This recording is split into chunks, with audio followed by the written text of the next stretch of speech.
Hello दोस्तों। दुनिया में एक ऐसा देश है जहां हॉलीवुड फिल्में देखने पे लोगों की जान चली जाती है, जहां आप अपनी मर्जी का हेयर स्टाइल या कपड़े नहीं पहन सकते और यहां हर घर में अपने लीडर की तस्वीर लगानी अनिवार्य होती है। जहां हम घंटों इंस्टाग्राम स्क्रॉल करते हैं, वहां लोगों को इंटरनेट यूज़ करने की बेसिक फ्रीडम भी नहीं होती है। यहाँ तक कि वहाँ के कैलेंडर भी दुनिया से अलग चलते हैं। और सबसे ख़तरनाक बात, यहाँ सच को कंट्रोल किया जाता है, क्योंकि अगर लोगों को पता चल जाए कि बाहर की दुनिया में क्या हो रहा है तो पूरा सिस्टम हिल सकता है।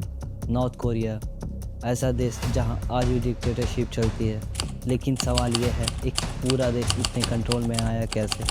आज के वीडियो में हम इस देश की हिस्ट्री, इसके डिक्टेटरशिप के पीछे की कहानी और उन सच्चाइयों को समझेंगे जो दुनिया से छुपाई जाती है। History of north Korea. North Korea की कहानी की शुरुआत होती है 1910 से, जब जापान एक पावरफुल नेशन बनकर उभर रहा था और पूरे ईस्ट एशिया पे अपना कब्जा बढ़ा रहा था। और इसी दौरान जापान ने कोरिया पे कब्जा कर लिया और 1910 से लेकर 1945 तक कोरिया उसके कंट्रोल में रहा। इस पीरियड में कोरियन लोगों पे काफ़ी जुल्म किए गए। उन्हें अपनी भाषा बोलने की पूरी आज़ादी नहीं थी और उनके कल्चर को दबाया गया और उन्हें जापानीज आइडेंटिटी को अडॉप्ट करने के लिए मजबूर किया गया। फिर आता है साल 1945। वर्ल्ड वॉर सेकेंड में जापान की पूरी तरह से हार होती है और वो सरेंडर कर देता है। इसके बाद कोरिया टेक्निकली आज़ाद हो जाता है, लेकिन ये आज़ादी ज़्यादा देर तक नहीं टिकती। कुछ दिनों बाद कोरिया को टेम्परली दो हिस्सों में डिवाइड कर दिया जाता है, 38th पैदल के अलावा। नॉर्थ साइड पर सोवियत यूनियन का कंट्रोल होता है और साउथ साइड पे यूनाइटेड स्टेट का। दोनों का ऑफिशियल एम था कोरिया को एक इंडिपेंडेंट कंट्री बनाना, लेकिन रियलिटी में कोल्ड वॉर की पॉलिटिक्स शुरू हो चुकी थी। 1948 में दो अलग अलग गवर्नमेंट बन जाते हैं। साउथ कोरिया एक डेमोक्रेटिक सिस्टम के साथ जिनके नेता होते हैं सिंगमैन री, और नॉर्थ कोरिया जहां सोवियत सपोर्ट से किम इल सुंग को लीडर बनाया जाता है और Democratic People's Republic of Korea DPRK party की स्थापना होती है। लेकिन किम इल सुंग का एम था पूरे कोरिया को एक रूल के अंडर लाना। इसी वजह से 1950 में नॉर्थ कोरिया साउथ कोरिया पर अटैक कर देता है और कोरियन वॉर शुरू हो जाता है। शुरुआत में नॉर्थ कोरिया काफ़ी आगे बढ़ जाता है और सियोल को कैप्चर कर लेता है, लेकिन फिर यूनाइटेड नेशन साउथ कोरिया के सपोर्ट में आ जाता है। वॉर और इंटेंस हो जाता है। चाइना भी नॉर्थ कोरिया के सपोर्ट में इंटर करता है। 3 साल तक चलने वाले इस वॉर में नॉर्थ कोरिया पे हैवी बॉम्बिंग होती है। एस्टिमेट के हिसाब से उसका लगभग 80% इंफ्रास्ट्रक्चर डिस्ट्रॉय हो जाता है और बहुत बड़े स्केल पे जान का नुकसान होता है। वॉर एक सीज़ फायर के साथ रुकता है, लेकिन कोरिया आज तक ऑफिशियली एक नहीं हो पाया। आज भी नॉर्थ और साउथ कोरिया के बीच एक डिमिलिटराइज्ड जोन है, DMZ, जो दुनिया का सबसे हैवीली गार्डेड बॉर्डर में से एक है। और इसी हिस्ट्री की वजह से नॉर्थ कोरिया आज जापान, अमेरिकन और वेस्टर्न इन्फ्लुएंस को अपना सबसे बड़ा दुश्मन मानता है। पार्ट 1, किम इल सुंग। 1953 के कोरियन वॉर के बाद नॉर्थ कोरिया लगभग पूरी तरह से तबाह हो चुका था, लेकिन किम इल सुंग ने इस बर्बाद देश को दोबारा खड़ा करने की कोशिश की। चाइना और सोवियत यूनियन की मदद से नॉर्थ कोरिया ने अपनी इकोनॉमी को रिबिल्ड किया और 1960 तक कुछ टाइम के लिए उसकी ग्रोथ साउथ कोरिया से भी आगे निकल गई। लेकिन इकोनॉमिक ग्रोथ के साथ साथ किम इल सुंग अपनी पॉलिटिकल पावर को भी बढ़ा रहा था और उसकी पावर खतरे में ना आ जाए, इसके लिए उसने धीरे धीरे अपने सभी पॉलिटिकल राइवल्स को हटा दिया और कई लोगों को देशद्रोह के आरोप में सजा दी गई। लेकिन सवाल यह है, कोई विरोध क्यों नहीं करता था? इसका जवाब हमें मिलता है पाक हॉन योंग के केस में, जो नॉर्थ कोरिया के फॉरेन मिनिस्टर थे। उन पर आरोप लगाया गया कि वो अमेरिकन स्पाई थे और कोरिया को यूनिफाई करने में फेल रहे, और इसी कारण साल 1955 में मौत की सज़ा दी गई। और ये सिर्फ वॉर में हुए हार का इल्ज़ाम किसी और पे थोपने के लिए किया गया, और ऐसे ही कई लोगों को enemy of the state declare करके ख़त्म कर दिया गया। और इसी दौरान लोगों पे कंट्रोल और मजबूत करने के लिए एक सिस्टम इंट्रोड्यूस किया गया, सोंगबुन सिस्टम। ये एक तरह का सोशल कास्ट सिस्टम था, जिसमें हर सिटीजन को उनके बैकग्राउंड और लॉयल्टी के हिसाब से कैटेगरी में डिवाइड किया गया, और वेवरिंग और हॉस्टाइल क्लास। यानी सिस्टम डिसाइड करता था कि किसी व्यक्ति को अच्छी एजुकेशन मिलेगी या नहीं, अच्छा घर मिलेगा या नहीं, या कौन सी जॉब मिलेगी। कोर क्लास में उन लोगों को रखा गया जो रिजीम के वफादार थे, बेवरिंग क्लास में उन्हें रखा गया जो न्यूट्रल या अनसर्टेन बैकग्राउंड से आते थे, और हॉस्टाइल क्लास में उन लोगों को डाला गया जिन पे सरकार का शक था, जैसे रिलीजियस लोग, पुराने लैंड ऑनर्स या उनके परिवार के लोग जिन्होंने कभी रिजीम का विरोध किया था। ये सिस्टम जनरेशन तक चलता है, यानी अगर आप एक क्लास में पैदा होते हो तो आपकी ज़िंदगी काफ़ी हद तक वहीं डिसाइड हो जाती है। फिर साल 1972 में किम इल संग ने इस देश का कॉन्स्टिट्यूशन बदल दिया और अपनी पावर को और मजबूत कर लिया। इसी दौरान उसकी पर्सनैलिटी कल्ट भी स्ट्रांग हुई। घर घर में उसकी तस्वीर लगाना और उन्हें रिस्पेक्ट देना लगभग मैंडेटरी हो गया। साथ ही गवर्नमेंट ने मिलिट्री पर हैवी इन्वेस्टमेंट शुरू कर दिया, जिससे धीरे धीरे इकोनॉमी पर प्रेशर बढ़ने लगा और आम लोगों की ज़िंदगी मुश्किल होती गई। फिर आता है साल 1994, जब किम इल सुंग की हार्ट अटैक से मौत हो जाती है, और उसकी मौत के बाद पूरे देश में शोक का माहौल छा जाता है और बड़े स्तर पर लोग उन्हें श्रद्धांजलि देने के लिए इकट्ठे होते हैं। और इसी के साथ पावर में आता है उसका बेटा किम जोंग इल के हाथ में।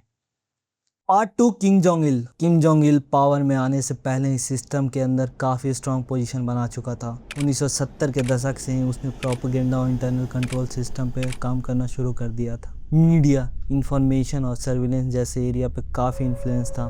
पावर में आने से पहले ही उसने अपनी इमेज को एक एक्स्ट्राऑर्डिनरी लीडर के रूप में बिल्ड करना शुरू कर दिया। नॉर्थ कोरिया प्रोपेगेंडा के हिसाब से किम जोंग इल का जन्म सेक्रेड माउंट पेक्तू पे हुआ था, लेकिन हिस्टोरिकल रिकॉर्ड के मुताबिक उसका जन्म सोवियत यूनियन के साइबेरिया रीजन में एक मिलिट्री कैंप में हुआ था। उसके बारे में और कई अविश्वसनीय क्लेम्स फैलाए गए, जैसे कि बचपन से ही उसमें असाधारण एबिलिटीज़ थी। ये सब इसलिए किया गया ताकि लोगों ने एक नॉर्मल लीडर नहीं बल्कि एक ऑलमोस्ट डिवाइन फिगर के रूप में देखें। आयरॉनिकली, जबकि कंट्री में वेस्टर्न कल्चर पर स्ट्रिक्ट रिस्ट्रिक्शन थी, माना जाता है कि किम जोंग इल के पास फॉरेन फिल्म्स का एक बड़ा प्राइवेट कलेक्शन था। उसका एक सपना था एक ऐसी फिल्म इंडस्ट्री क्रिएट करना जो रिजीम की तारीफ करे।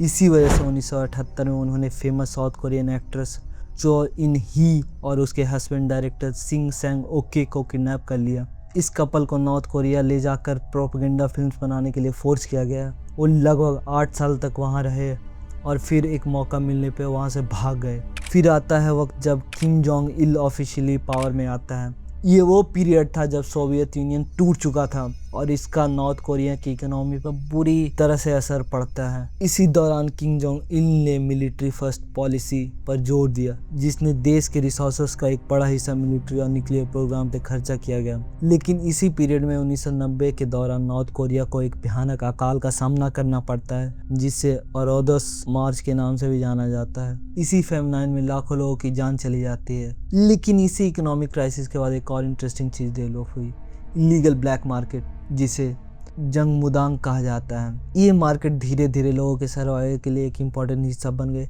लेकिन सरकार के लिए एक चैलेंज भी। और आगे हम देखेंगे कैसे black markets north Korean system के लिए एक नया खतरा बन गए। लेकिन अकाल के बाद इस देश की स्थिति बुरी थी और अपने रिजीम को कंट्रोल में रखने के लिए सर्विलेंस और सिक्योरिटी को और स्ट्रॉन्ग किया गया। 2006 में नॉर्थ कोरिया ने अपना पहला सक्सेसफुल न्यूक्लियर टेस्ट किया, जो किम जोंग इल के न्यूक्लियर एम्बिशन का एक मेजर माइलस्टोन था। फिर आता है साल 2011, जब किम जोंग इल की हार्ट अटैक से मौत हो जाती है और इसी के साथ पावर ट्रांसफर होती है किम जोंग उन के पास। Part 3, Kim Jong Un. Supreme leader बनने से पहले किम जोंग उन एक मिस्ट्री था। शुरुआत में उसके बड़े भाई किम जोंग नाम को ही सक्सेसर माना जा रहा था, लेकिन 2001 में वो जापान में फेक पासपोर्ट के साथ पकड़ा गया और कहा गया कि वो डिज्नीलैंड देखने गए थे। इसी इंसिडेंट के बाद उसका पॉलिटिकल फ्यूचर लगभग खत्म हो गया और वो ज़्यादातर चाइना और मकाओ में रहने लगे। किम जोंग उन किम जोंग इल के सबसे छोटे बेटे थे। उनका जन्म 1980 के दौरान हुआ था और उन्होंने अपनी टीनेज लाइफ स्विट्जरलैंड में बिताई। उन्हें बास्केटबॉल और वेस्टर्न कल्चर में काफ़ी इंटरेस्ट था। किम जोंग इल ने किम जोंग उन को अपना सक्सेसर बनाने की तैयारी शुरू कर दी और 2011 में किम जोंग इल मौत के बाद किम जोंग उन पावर में आते हैं। उसके पावर में आने पर दुनिया भर में डाउट्स थे कि एक इतना यंग और इनएक्सपीरियंस लीडर इतने पावरफुल पोजीशन संभाल पाएगा, लेकिन किम जोंग उन ने इन डाउट्स को बहुत जल्दी ख़त्म कर दिया। सत्ता पर पकड़ बढ़ाने के लिए उन्होंने टॉप ऑफिशियल को हटाना शुरू कर दिया। जो भी उसकी कुर्सी के लिए खतरा बने उसे सिस्टम से निकाल दिया गया। 2013 में उसने अपने अंकल जैंग सोंग थेक, जो देश के सबसे पावरफुल लोगों में से एक थे, उन्हें देशद्रोह के आरोप में मार दिया गया। ये सिर्फ एक पनिशमेंट नहीं थी, ये एक क्लियर मैसेज था कि पावर के सामने कोई भी सेफ नहीं है। 2017 में उनके हाफ ब्रदर किम जोंग नाम की मलेशिया में हत्या कर दी गई, जिसमें नॉर्थ कोरियन एजेंट पर शक किया गया।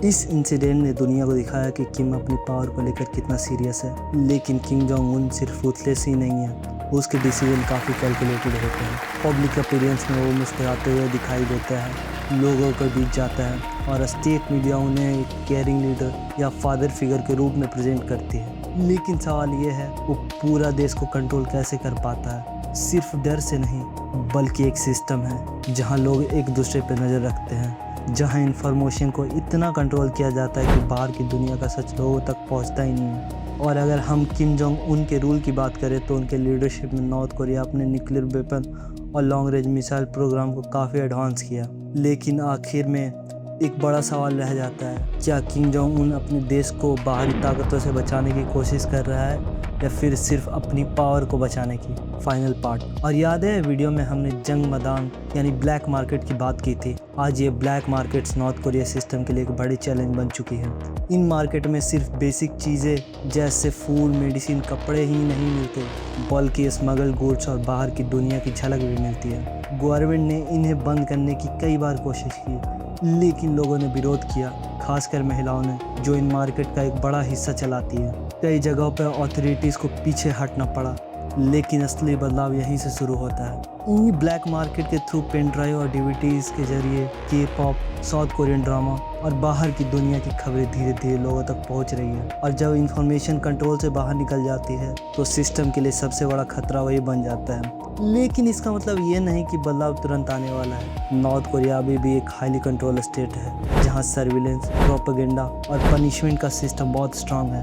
फिर भी एक छोटी सी दरार पड़ चुकी है और सवाल अब वही है, क्या ये दरार तानाशाही की दीवार को तोड़ पाएगा या सिस्टम अपने कंट्रोल को और मजबूत कर लेगा? आप क्या सोचते हो? वीडियो बनाने में बहुत मेहनत लगी है। अगर वीडियो इन्फॉर्मेटिव लगी हो तो लाइक ज़रूर करें और ऐसे ही कंटेंट के लिए चैनल को सब्सक्राइब करना ना भूलें।